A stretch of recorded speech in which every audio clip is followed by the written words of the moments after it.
Ouais, la team très urgent, ça chauffe actuellement entre Alassane Ouattara et Abdourahmane Tiani. Après le discours d'Abdourahmane Tiani, Alassane Ouattara n'est pas du tout content. Il convoque l'ambassadeur du Niger en Côte d'Ivoire pour protester contre les propos d'Abdourahmane Tiani. Je vous laisse regarder la vidéo et donner vos avis en commentaire. Ciao! Alors, camarades des peuples d'Afrique, peuple de Côte d'Ivoire, citoyens du monde, mes chers frères et sœurs, peuple du Liptako Rouma, Romani, hier, vendredi 30 janvier 2026, DRA a fait convoquer l'ambassadeur du Niger en Côte d'Ivoire pour protester contre les propos du président Abdourahmane Tiani. Draghi n'est pas d'accord. Pourquoi le président Abdourahmane Tiani a dit ça? A dit que lui, il fait partie des sponsors, des déstabilisateurs. Draghi n'est pas d'accord. Lui n'est pas content. Tiani ne doit pas dire ça. La Côte d'Ivoire est un pays de paix. Lui, il est là pour le dialogue. Lui, il est un homme pacifique. C'est Draghi qui a dit ça. On dit, coupé de tête n'aime pas qu'on passe derrière lui avec machette. Attends, non, coupé de tête qui est là, il n'aime pas qu'on passe derrière lui avec machette. Mais il n'aime pas, parce qu'il s'est dit que tu dois déjà partir avec sa tête. Est-ce que vous comprenez? Il ne veut pas voir en scène de condamnation du président Tiani, des propos du président Tiani par DRA là, un acte de bravoure ou un acte héroïque, parce que le Bénin n'a pas encore parlé, la France n'a pas encore réagi, donc c'est lui qui réagit. Il ne faut pas penser que c'est un brave, il ne faut pas penser que DRA est courageux, non. C'est la peur. DRA, c'est un éternel peureux. Ok, je vous ai dit ici, je vous ai dit, ce que le président Tiani a dit là, DRA n'a pas dormi.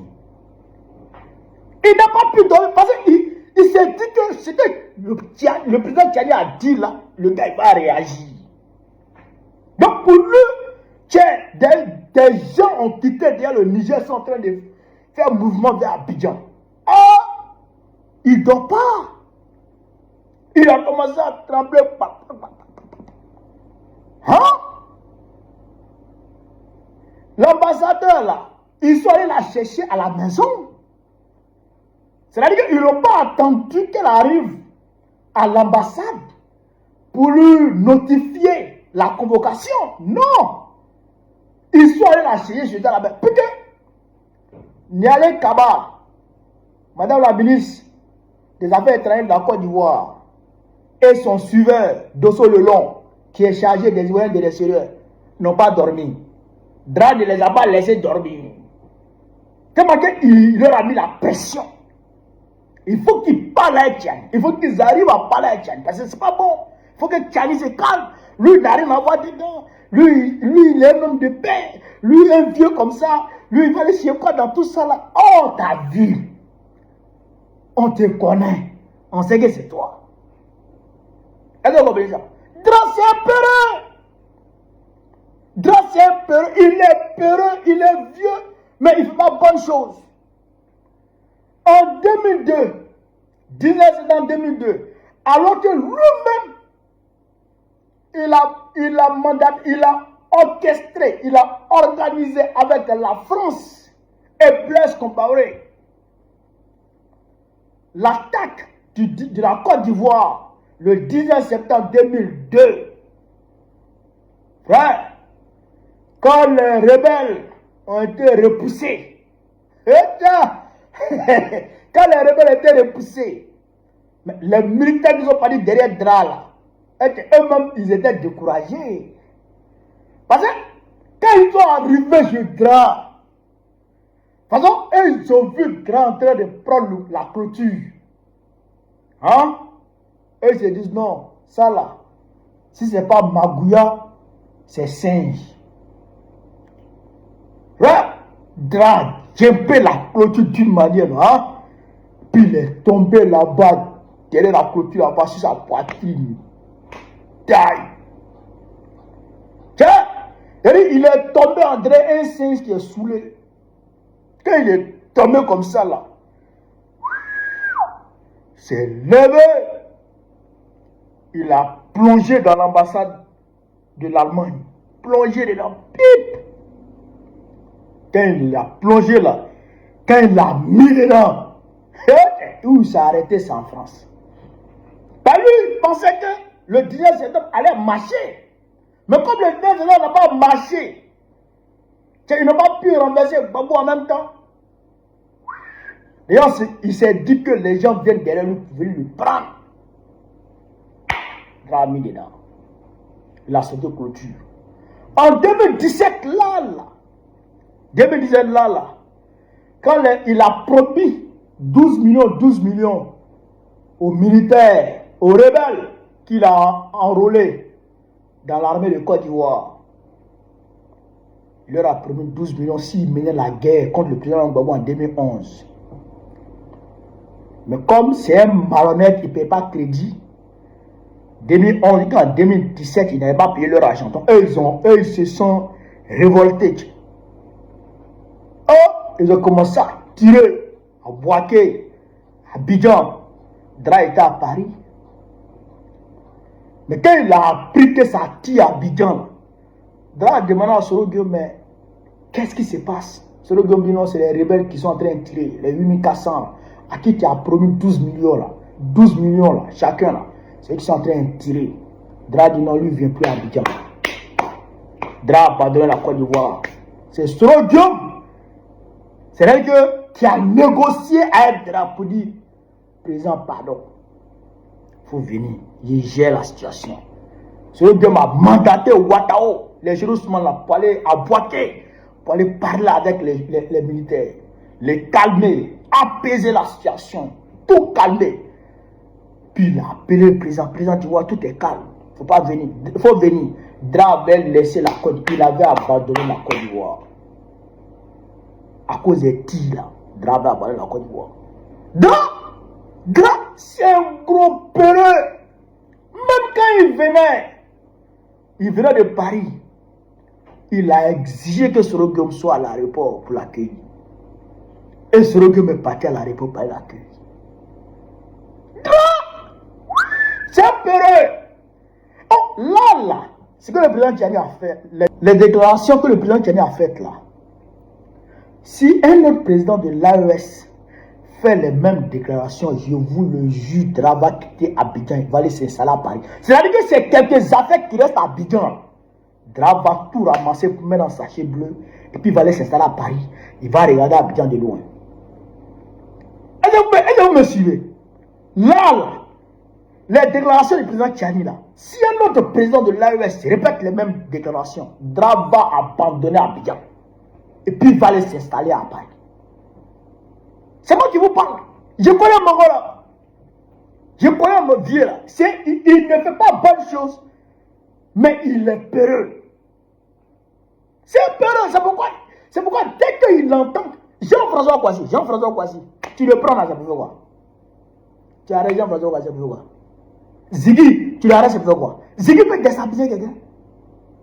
Puis Jérémy Balé, elle est partie au Mali. Elle est revenue en Côte d'Ivoire, il a arrêté. Si ce n'est pas la peur là, c'est quoi? Si ce n'est pas la peur, c'est quoi? Il va prendre les enfants dans le... Et quand il va te rater comme ça là, quand il va... En fait, il n'est pas dit derrière toi, tu as raté, non? Il prend ta soeur, ou bien il prend ton frère, il s'en va le torturer. C'est Dra qui fait ça. C'est tellement il a peur. Pour lui là, le peuple va se révolter, un jour vous pouvez le chasser. Donc tous ceux qui peuvent, comment dirais-je, éventuellement susciter cette révolte là, hop, Dra, il les attrape en même temps. Dra, un gros peureux. Mais je dis au peuple de Côte d'Ivoire, dans ce face-à-face qui est en train de se dégager entre les présidents de l'AES et Dra là, nous le peuple de Côte d'Ivoire là, nous on ne va pas soutenir Dra.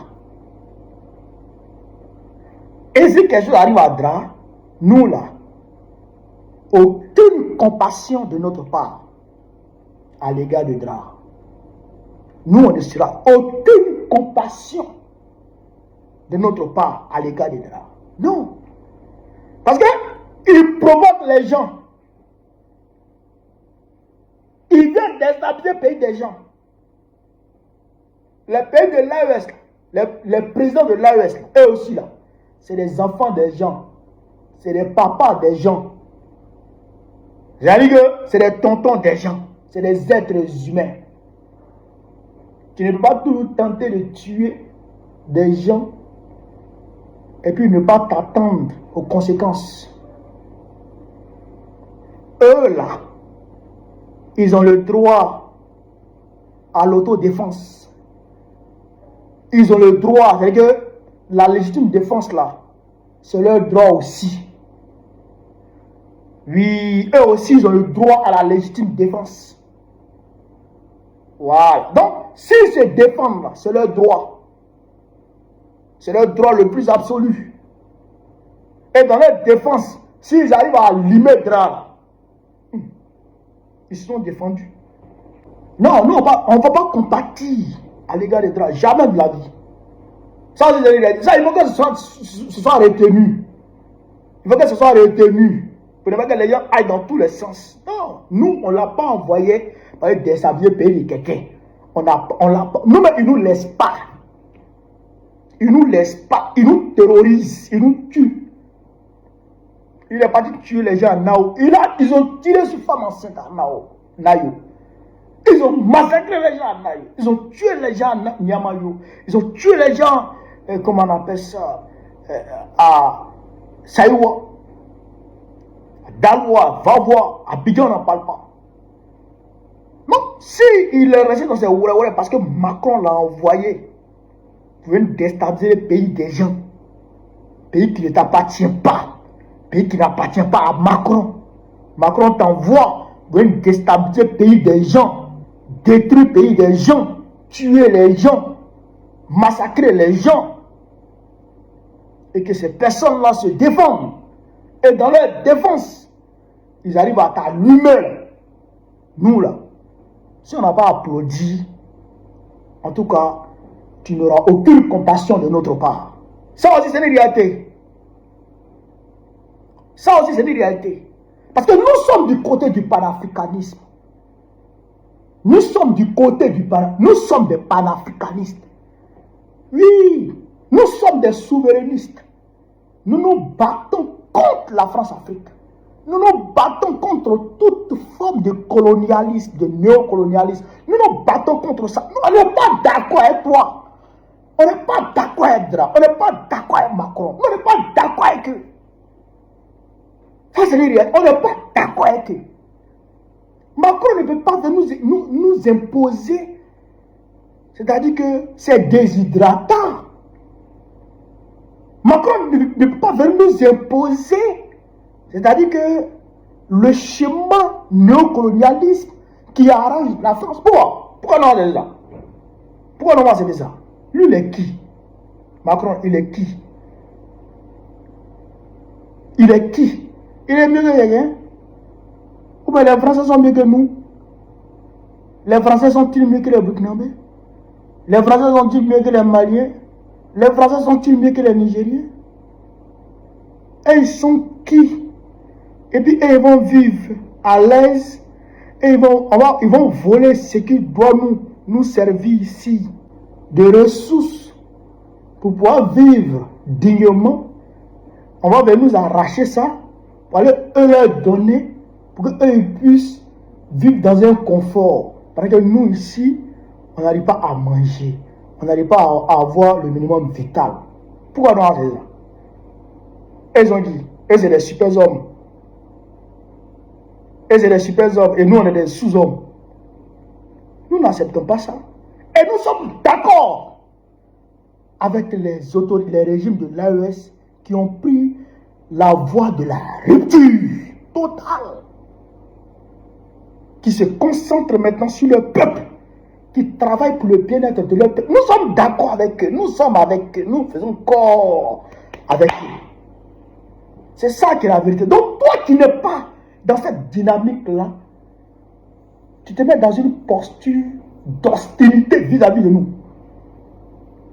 Nous, on n'est pas d'accord avec toi, on n'est même pas sur mes genoux. Donc si on frappait drap, si nous n'avons pas applaudi, on ne peut pas être fâché. On ne peut pas être fâché pour ça. Voilà. On ne peut pas être fâché pour ça. C'est ça aussi qui est la réalité. Ça aussi, il faut que ça soit dit. Voilà un peu ce que je voulais vous dire sur cette vidéo. Sur le Vive l'Afrique libre. Vive le panafricanisme. Vive tous les pays panafricains.